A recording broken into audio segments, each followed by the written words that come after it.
Have you ever heard a Yorùbá proverb? Ààyè lájogún ọ̀rẹ́, béèyàn bá kú tán, ọ̀rẹ́ ò wúlò mọ́. This proverb has something big inside. Like it contains a lot of things inside that we have to associate. Firstly, what is the meaning of ààyè lájogún ọ̀rẹ́? Bí èèyàn bá kú tán, ọ̀rẹ́ ò wúlò mọ́.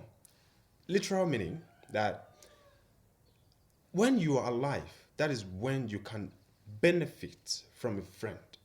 So when you are dead, when the demise comes, that means the friendship has no meaning again.